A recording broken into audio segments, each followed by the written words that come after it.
신약성경 로마서 12장입니다. 3절로 8절 말씀입니다. 로마서 12장 3절로 8절 말씀입니다.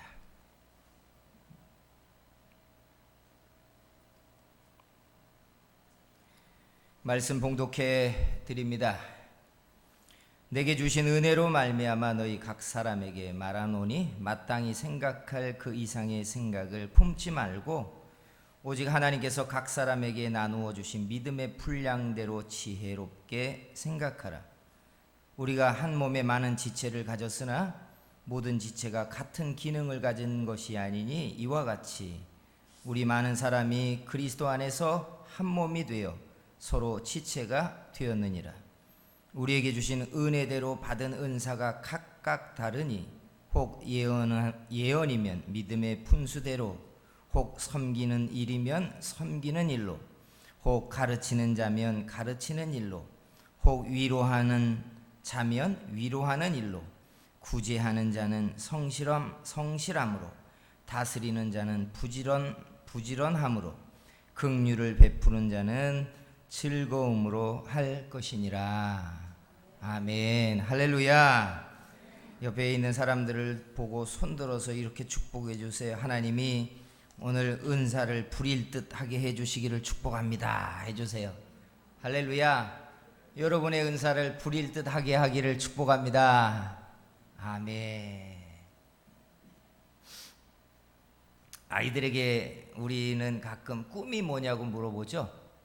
제가 오늘도 주일학교 아이들에게 꿈이 뭐냐고 했더니 우리 보미가 요리사 되는 게 꿈이라고. 맞아요? 요리사 되는 게 초등학교 2학년이에요? 야, 3학년짜리가 요리사가 되는 게 꿈이래요. 또 바뀔지도 모르지만 꿈을 물어보는 이유는 이런 거예요. 여러분, 우리 속에 담겨있는 여러 종류의 에너지들이 뜻이 분명하면 그게 한쪽 방향으로 쏠려서 집중력이 발휘되기 시작해요. 그래서 목적지가 없는 길보다는 목적지가 있으면 우리는 한쪽만 바라보게 돼 있고 우리의 에너지를 거기에 다 이렇게 쏟아 부을 수 있어서 역량이 발휘되기 시작한다는 거예요. 그래서 꿈이 있는 게 참 좋습니다. 그리고 꿈이 크면 클수록 하나님 앞에 일찍 마음의 준비를 하고 그만큼의 폼을 사람들이 일으킬 수 있다는 거예요. 하나님께서 우리가 죽는 날까지 우리 속에 소망이 사라지지 않고 타오르는 그런 은혜가 있게 되기를 주의 이름으로 축복합니다. 수요일 날 룻기 강해를 하고 있는데 지난 수요일 날 하나님의 은혜의 날개 아래 보호를 받으러 온 룻에 대한 이야기가 나와 있었어요. 근데 그 응답을 누가 하냐면 보아스를 통해 하나님이 하나님의 은혜의 날개 아래 보호를 받으러 온 룻에게 하나님이 응답하는 이야기가 등장합니다. 룻기의 주제는 하나님의 은혜를 받는 룻의 이야기예요. 그런데 놀랍게 또 하나 주목하게 되는 이야기가 뭐냐면 그 은혜를 베푸는 손으로 룻이 아니 보아스가 쓰여지고 있다는 이야기예요. 우리 신앙생활을 해보면 대부분 평생토록 우리가 구하는 게 뭐예요? 은혜잖아요. 하나님 은혜 주세요. 그런데 보세요. 예수님은 제자들을 불러 3년이나 양육하고 가르치고 훈련시킨 다음에 세상을 향해 파송하십니다. 파송하면서 그들에게 뭐라고 얘기해요? 가서 만민에게 복음을 전파하고 제자를 삼으라고 이야기합니다. 줄여서 이야기하면 예수님을 쫓아다닐 때 제자들은 은혜 주세요, 은혜 주세요 이랬던 사람들인데 그들이 파송될 때는 세상에 은혜를 베푸는 하나님의 손으로 그들이 쓰여지고 있다는 거예요. 그러니 양날의 검처럼 우리의 인생은 은혜를 주세요 하고 은혜를 받아야 되는 시절이 있지만 또 반대편은 뭐예요? 하나님이 누군가에게 은혜를 베풀 때에 그 은혜를 베푸는 손이 돼야 되는 시간이 있다는 이야기예요. 그죠? 하나님의 응답과 공급과 긍휼과 역사의 대부분은 사람을 통해 하나님이 일하시기 때문에 그래요. 천사가 일하는 건 10분의 1도 안 돼요. 다 사람을 하나님이 보내고 사람을 사용해요. 그러니 여러분은 어떤 시절을 살고 있습니까? 나는 아직도 은혜 받는 시절입니다. 나는 아직도 누군가가 내게 공급자로 다가오고 있습니다.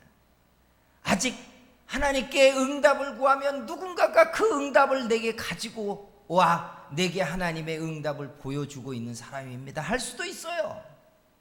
그런데 어떤 시절을 사는 사람들은 하나님의 보내심을 받고 감동을 쫓아서 누군가에게 응답을 전달하는 은혜의 손이 되는 시절을 산다는 거예요. 어떻게 살고 싶으세요? 생각해 보세요. 받기만 하는 시절이 큰 복의 사람이라고 할 수 있겠습니까? 큰 복과 큰 능력은 은혜의 손이 될 때 일어나는 일 아니겠습니까? 주는 자가 복이 있지 받는 자가 복이 있는 게 아니에요. 우리 성도교회가 지금은 적지만 은혜의 손이 되는 교회가 된다는 걸 알고 있어요.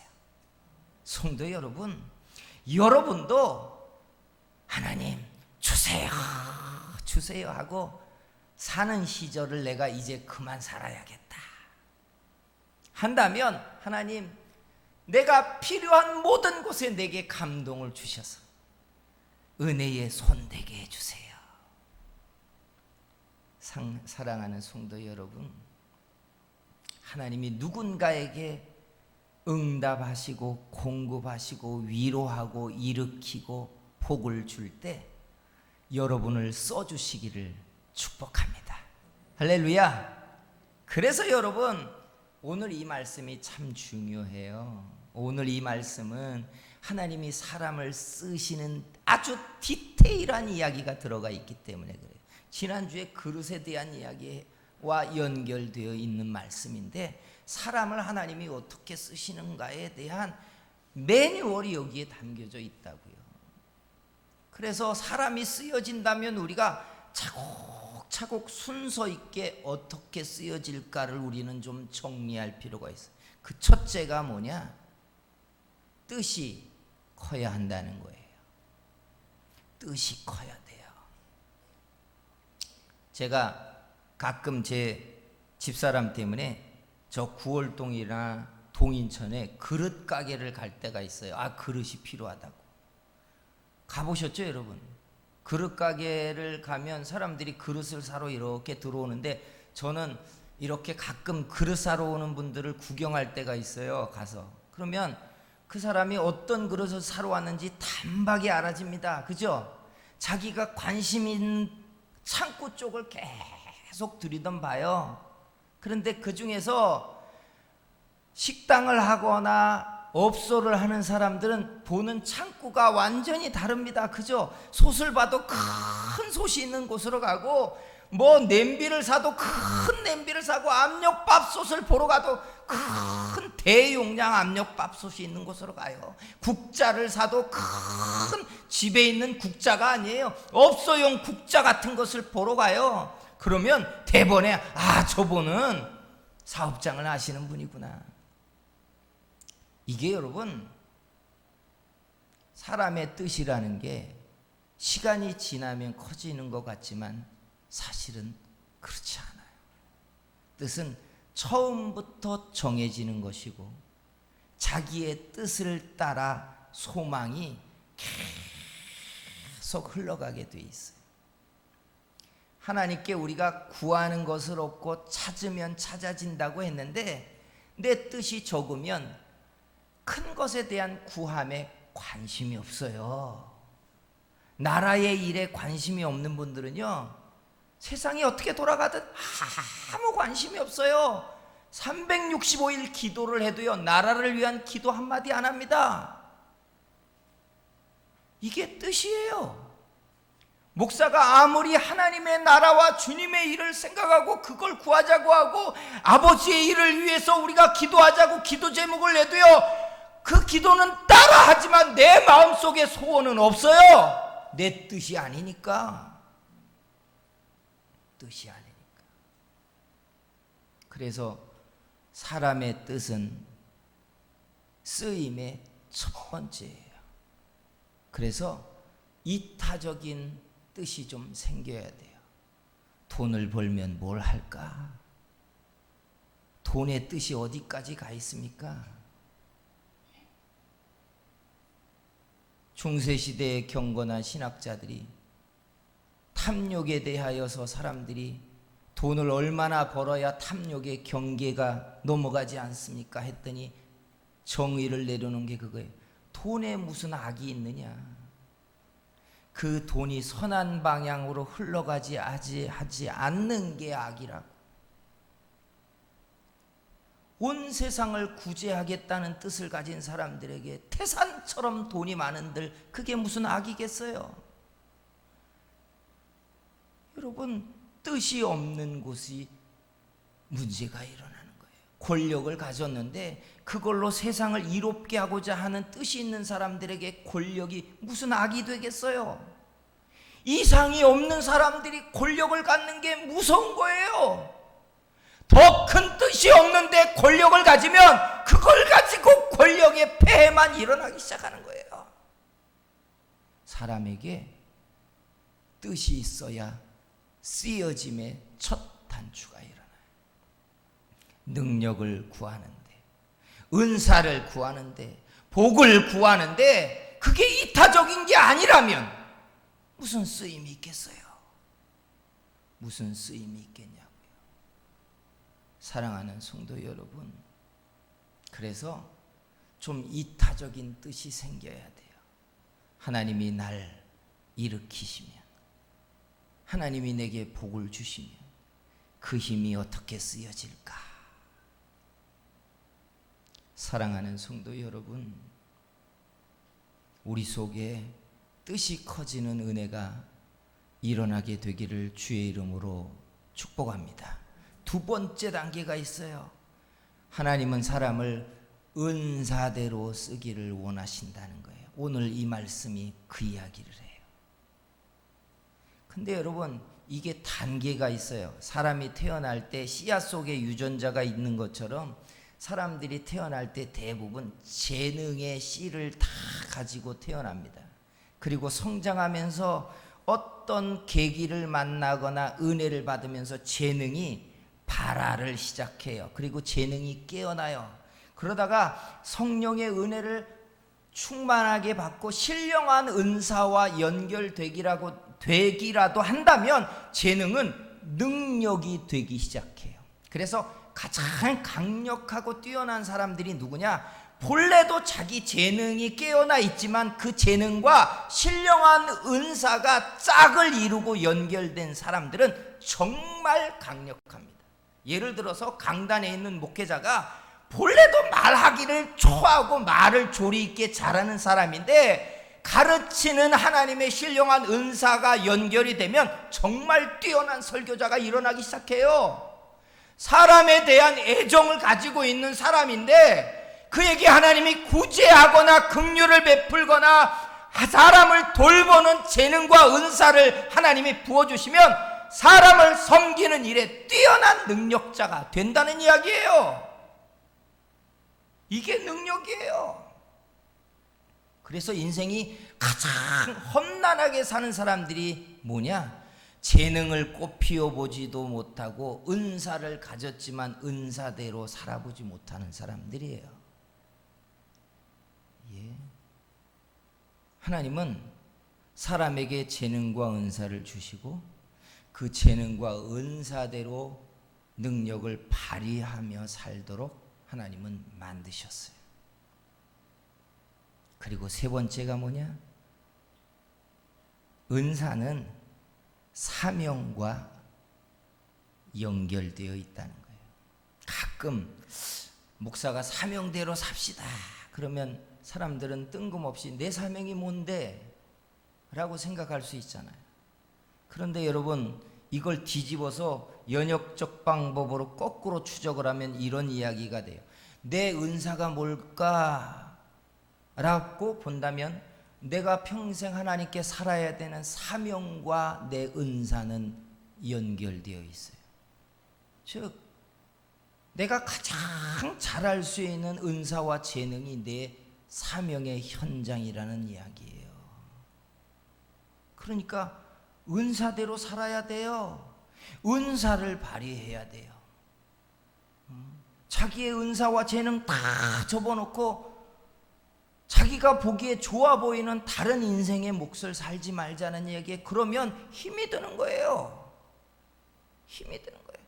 하고 싶은 것과 은사가 연결될 때 사람들은 강력해지기 시작해요. 그러니까 부모가 아이의 재능과 은사를 먼저 찾는 게 아니라 부모가 하고 싶은 일, 좋아 보이는 일, 이 시대에 필요한 빛나는 어떤 직업 이런 걸 아이에게 밀어 넣어주면 어른이 볼 때는 만족할지 모르지만 아이가 평생 자기가 살고 싶은 자기 안에 있는 본능의 에너지와는 엉뚱한 인생을 살 수도 있다는 이야기예요.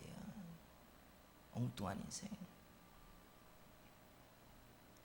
한국 사람들이 직장에 들어가서 10년을 통상적으로 못 있는다죠. 자기가 살고 싶은 인생이 아닌 거예요. 내가 하고 싶었던 일이 아니라는 거예요.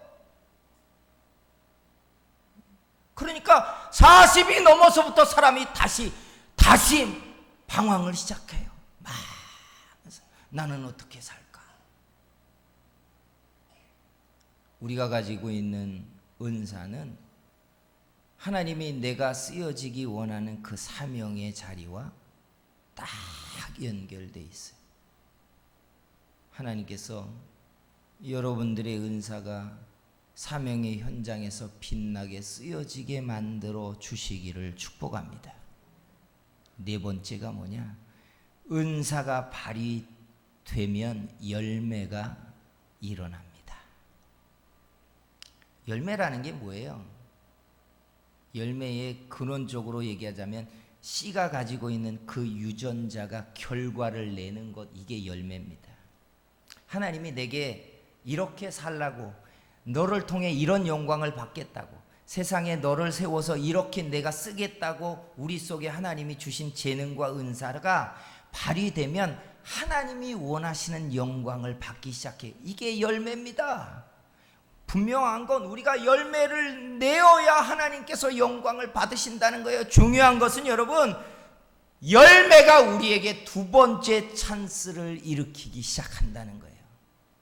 요한복음 15장 2절에 보면 이렇게 예수님이 말씀하셨어요. 무릇 내게 붙어 있어 열매를 맺지 아니하는 가지는 아버지께서 그것을 제거해 버리시고, 무릇 열매를 맺는 가지는 더 열매를 맺게 하려 하여 그것을 깨끗하게 하시느니라. 하나님은요, 영광을 돌리는 자녀에게 계속 기회를 주십니다. 하나님의 기쁨이 되는 사람들에게 더 복을 부어주시는 하나님인 줄 믿습니다. 그래서 믿음을 잃어버리면 우리 생각에는 하나님이 건지고 살리시는 것 같지만 믿음을 잃어버리면 자꾸 더 내리막으로 내려가게 돼 있어요.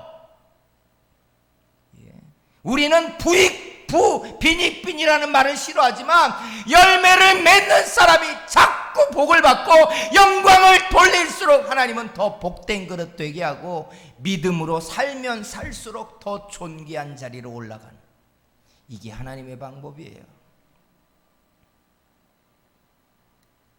그래서 내가 가지고 있는 은사와 재능으로 열매를 내셔야 돼요. 믿으십니까? 이게 하나님께 내가 그 다음 찬스를 갖는 중요한 과정이에요.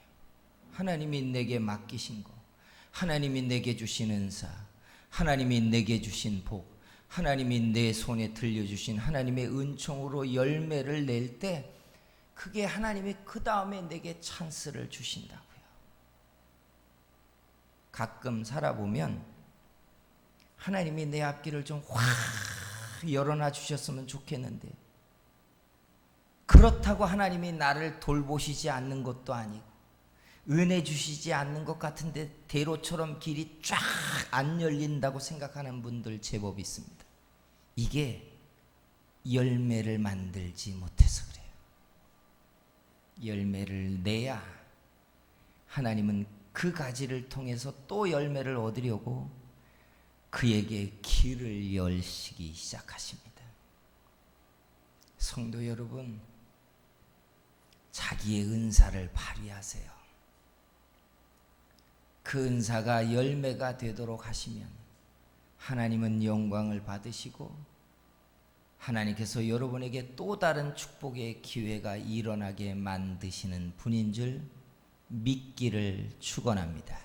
그리고 마지막이 있어요. 그게 뭐냐? 우리 모두 다른 블럭을 가진 사람이라는 사실이에요. 한국 사회의 교육에 대한 이야기를 할 때 언제나 우리가 아쉬움이 뭐냐?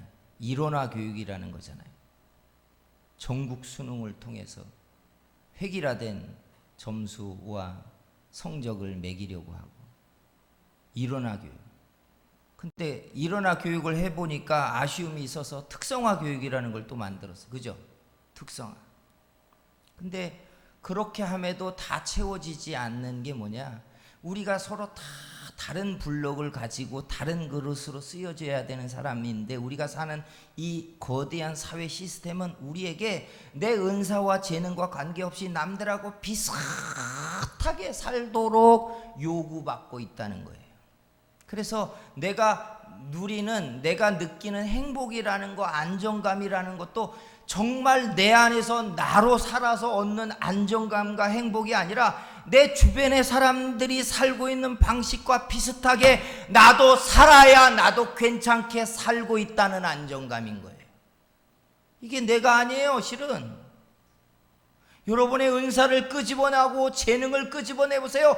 전부 다 다른 블록을 가졌습니다. 그런데 그 블록을 서로 맞추고 자기의 자리에서 역할을 감당하면 그게 마치 500피스, 1000피스의 그림이 만들어지는 것처럼 하나님이 원하는 그림이 된다는 사실이에요. 남자가 여자와 어떻게 얼마나 다른지 알잖아요. 그런데 남자는 남자답고 여자는 여자다울 때 블록이 맞게 돼 있어요. 이게 짝이라고요. 은사가 얼마나 치밀하고 정밀한 짝인 줄 아십니까? 보세요. 방언의 은사를 사용하면 사용할수록 그 다음에 뭐가 필요해지는 줄 아세요? 통역의 은사가 요구되기 시작해요. 이 말은 방언을 해야 통역이 일어난다는 얘기예요. 아세요? 뒤집어서 얘기하면 방언하는 사람들이 사라지면 통역의 은사도 사라져요. 교회에 가끔 예언하는 영을 가진 사람들이 있는데 예언의 은사가 깨어나서 사람들이 성령의 말하게 하심을 따라 말하기 시작하면 무슨 일이 일어나느냐? 교회와 집단 속의 사람들이 죄를 떨궈내기 시작하고 영이 각성되기 시작해요. 이게 짝이에요. 그러니까 예언의 은사가 발현되기만 해도 사람들이 죄와 멀어지기 시작해요. 교회가 경건해져요. 아세요? 능력의 은사를 가진 사람이 능력을 발휘하기 시작하면 두 가지 특징이 일어나요. 교회가 부흥하고요, 귀신이 쫓겨나는 역사들이 일어나기 시작해요. 이게 서로 다른 역할을 하는 거예요.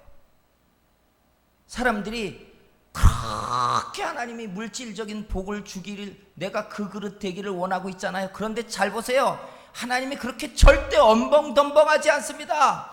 구제와 선교의 일에 눈이 떠지고 그 일에 기쁘게 쓰여지기 시작하면 하나님이 그 짝으로 주시는 게 재물 얻는 능력입니다.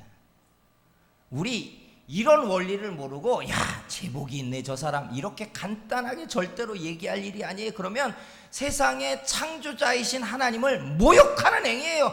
괜히 준 건 없다고요. 괜히 가지고 있는 건 없어요. 가지고 있는 건. 은사는 그 역할의 기능이 있고 그것이 그림을 완성시켜요. 그림을. 교회가 성장하려면 뛰어난 지도력이 일어나야 합니다. 지도력이 없는데 많은 사람은 절대로 안 모여요. 알잖아요. 리더가 없으면 2명만 모여도 다툼이 시작돼요. 이게 우리 속에 리더 없는 무리를 갖고 있는 걸 좋아하지 않아요. 남편과 아내가 살아도요, 그 속에 리더가 없잖아요. 그러면 계속 싸웁니다. 그건 남편이 없고 아내가 없어서가 아니에요. 그 속에 아무도 리더가 아니란 뜻이에요. 이게 짝이에요. 그러니 들여다보면 우리는 내가 가지고 있는 은사가 무엇인가를 알아야 되고 은사를 발휘하기 시작해서 하나님의 은혜를 구해서 이 은사가 능력이 되게 할 때 그때 열매가 되고 교회도 부흥하고 뜻도 이루고 쓰여진다는 뜻이에요. 우리요 쓰여져야 복을 받기 시작하는 줄 믿습니다. 쓰여져야 하나님께서 그 다음에 찬스를 주신다고요. 그 다음에 찬스. 여기서 안 되니까 다른 데 가서 해볼까? 이 사업이 안 되니까 또 다른 거 해볼까? 그건 믿음 없는 세상 사람들이 하는 일이에요. 여러분, 내 은사대로 살고 있는가를 보시라고요. 하나님이 내게 주신 은사대로 내가 쓰여지고 있는지, 내가 아버지가 만들어 놓은 그림대로 그 자리에서 쓰여지면 하나님이 나를 쓰시면서 길을 내시는 겁니다. 그렇게 인생은 살아져야 돼요. 사랑하는 성도 여러분, 우리 이왕이면 어린아이 시절을 좀 다 지나서 누군가가 베풀고 펼치는 손을 주면서 왜 내게는 늦게 오냐고, 왜 내게는 적게 주냐고, 왜 차별하냐고, 이런 어린아이 같은 소리 좀 그만하고요. 하나님이 내 손을 들어 누군가를 향하여 은혜를 공급할 때 그 손이 바로 여러분 손이 되기를 소망하시기를 축복합니다. 하나님, 나는 언제 위로자가 됩니까? 나는 언제 하나님의 생명을 전달하는 손이 됩니까? 언제 하나님의 그 응답을 들고 전달하는 그 손이 됩니까? 그래서 룻기의 주제는 룻이 아니에요. 하나님의 손이 주제였어요. 우리 하나님의 은혜의 손으로 쓰여지는 교회 여러분 되시기를 주의 이름으로 축원합니다. 기도합니다. 사랑하시는 우리 하나님 아버지, 주께서 우리가 평생토록 주님의 나라와 교회와 우리의 삶의 연장 속에 우리의 인생이 쓰여질 때에 우리의 뜻이 점점 커지게 하시고 주님이 통치하는 이 나라 속에 더 많은 사람들을 향하여 하나님의 공급과 응답과 주님의 은혜의 손으로 쓰여지기를 소망하게 해 주시옵소서. 우리의 기도에서 하나님의 은혜와 역사가 시작되게 하시며 내 헌신에서 새 생명이 시작되게 하시며 내 희생 속에서 하나님의 교회가 부흥이 시작되게 하시며 주님의 나라의 놀라운 역사가 나의 헌신을 통하여 일어나는 시작이 되게 만들어 주시옵소서. 온 세상이 불평등 때문에 이야기하고 가난한 사람 때문에 이야기하고 있어도 그 일의 공급자가 되려고 하는 깊은 애달픔을 가지고 부르짖는 바로 그 사람 때문에 이런 세상이 바뀌게 될 걸 알고 있습니다. 주님,